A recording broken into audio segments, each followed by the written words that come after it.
Hey guys, what's going on? It's Pixel Wolf Gaming here, and today we are going to be playing The Uncle Who Works for Nintendo. Okay, so I guess we can go ahead and get this game loaded up. You are 11 years old. What is your best friend's name? Well, I do have a friend named Ryan, so... Your best friend Ryan has invited you to a sleepover at his house this weekend. You've been friends since first grade, so asking your mom is basically only a formality. You've never confirmed this, but you suspect a babysitter may charge extra when there are two kids. You sometimes feel like staying somewhere else is the only way you can help out. It's kind of sad. Okay, let's only a formality. Okay, how about you go ahead and load? Oh, there we go. On Friday night, you're home for only a few hours, long enough to get in a fight with your younger sister, pack some more, and watch some TV. At 6 sharp, you're standing on the sidewalk outside Ryan's house while your mom idles in her car nearby. She leans out the window to you. Oops, sorry. I was trying to... You behave yourself, okay, she says. As always, I'll be at work, but if anything happens, you call me. Yes, Mom. I'll pick you up tomorrow at 3, she says, again as usual. But then she pauses, looking up at the sky, which has been overcast throughout the day. If you play outside, she asks, be careful, it's probably gonna rain. Kiss Mom goodbye, 'cause I'm nice. After you part, your mom drives around the street, disappearing around the corner. You turn back to Ryan's house, the lights inside are glowing warmly. You can see Ryan waving at you from his bedroom on the second floor. Go inside. It's 6 p.m. Okay. Next. Ryan's mom meets you just inside. Hello, she says. Dinner will be ready in just a few minutes, but you can drop stuff off in the den. You and Ryan are camping out there tonight. Cool. You drop your sleeping and overnight bags in the corner of the den and then pause to go take a look around. Behind the couch is a grandfather clock is ticking softly. Through a set of patio doors on the far side of the room, you see the sky. It's just as gray as when your mom left.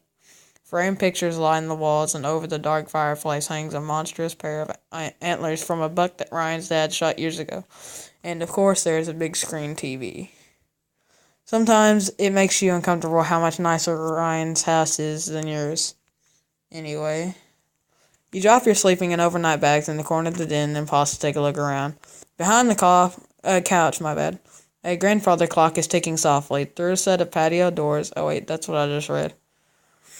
Okay, and of course there's a big screen TV. Ryan entered the room while you weren't paying attention, and he stands in the doorway smiling unexpectedly. Are you ready for dinner, he asks. Yes. Yes, I am ready for dinner. Dinner passes quickly. Tonight's meal is spaghetti and meatballs, one of Ryan's favorite meals, as his mother points out while piling a helping on your plate. Ryan, father, cracks a beer, and Joyville, I don't know how to pronounce that, interrogates you about how much trouble you and Ryan are getting into at school.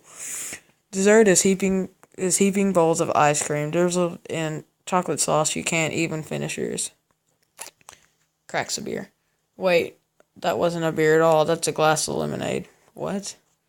Why would you even think it was a beer? Ryan's father doesn't drink alcohol. You're quite certain of that fact, now that you've remembered it. Grandfather clock chimes in the distance. You go along now, says... Ooh, that scared me. You go along now, says Ryan's mom, smiling from her side of the table. We'll clean up in here. Let's go get the TV ready, says Ryan. The two of you leave the dining room and head upstairs.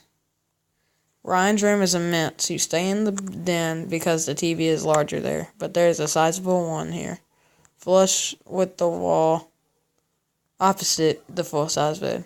Well, we'll take the 64 down first, says Ryan, heading toward his TV and opening the entertainment cabinet. It's his prerogative. Of course, he gets to choose what you play first, usually. But as Ryan begins unhooking the cords of the Nintendo 64 from the TV, You catch sight of other things he has in there. All the major stuff, an old SNES, a PlayStation, a Dreamcast, but some other things too. Things you don't really recognize. A large black box with the green highlighters, a smaller purple one, a strange white and yellow tower. Oh, sorry, I lost track. With what looks like gloves resting on hooks on either side, a compact white cone. Those look cool. Ryan looks to the clutter in the cabinet. Of course, he says. They're pretty cool. I can't show them to you, though. They're still secret. I promised my uncle. Of course, you suddenly remember his uncle. The guy keeps staring at me. The uncle who works for Nintendo. Oh, dude, that sound is kind of freaky. I'm going to turn that down a little bit. In the corner, the grandfather clock ticks softly. There's a nearby set of patio doors. You can see it's getting quite dark. Grandfather clock. 7 o'clock. Frame pictures line the wall. Look for Ryan's uncle. Don't see any. Time passes. Got it. Whoops. Think about Ryan's uncle. Why don't we do that? It began with Mew. You didn't believe him at first when Ryan came to school one day and told you he had finally caught Mew. Prove it, you said. So he pulled out his Game Boy and showed you. There it was, Mew, the 151st Pokemon available only to the players at promotional events, somehow unlocked on Ryan's game. It's really strong, he said. It KOs every enemy in one hit. Ryan demonstrated this claim at recess when you and some other friends linked Game Boys to do battle. You were the first one down. No one else got sing or hit by Mew. In a few days, everyone had quit playing Pokemon at recess. You asked how Ryan managed to get it. Oh, my uncle got a job at Nintendo, said Ryan. You were walking home together past one of the construction crews. Ryan still lived next door to you at the time. Wait, that couldn't have been too long ago. When did Ryan move? There was something nice about being neighbors. Construction crews. There had been a storm not too long ago. Trees were down all over the town. Buildings had collapsed. You were standing at the intersection with Ryan as the truck rumbled by, loading up the ragged tree trunks. What a bad storm. Oh. He also got me this new Game Boy, said Ryan, pulling it out of his pocket. You hadn't noticed it earlier, but yes, Ryan...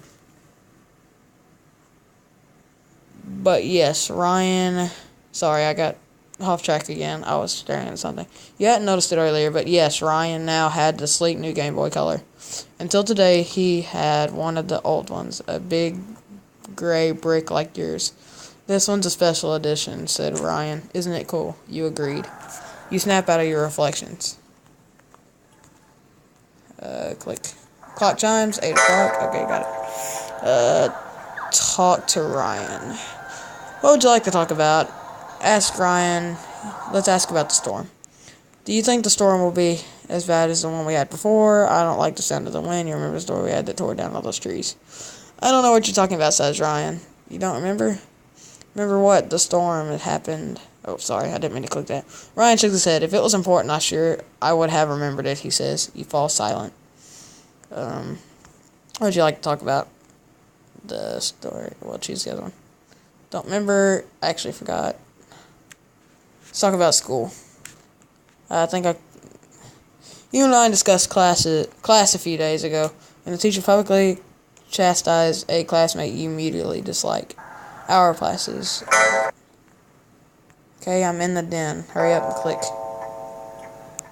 Ryan's mother bustles into the room holding a large ceramic bowl filled with popcorn under her arm. How you kids doing? She asks. Good, says Ryan, his eyes not moving for the television. I hope you're having fun. Here's some popcorn, extra butter. She places it on the floor by Ryan. Almost immediately, Ryan is shoveling popcorn into his mouth. Meanwhile, his mother smiles first at him and then back at you. There's soda in the kitchen if you get thirsty, she says, and some pizza from the other night if you get hungry. Thank you. She looks at Ryan. Your father's gone to bed. I'll be there soon myself. I want you two to keep it quiet, alright? Yes, Mom, says Ryan says tiredly. And before she adds, your uncle called. He suddenly had some business here in town tomorrow, so he's driving in early. He'll be here around midnight. Well, alright, guys. I think I'm going to leave this video right here and start a part 1. This is going to be part 1, okay? So, I guess I'll see you guys in the next video.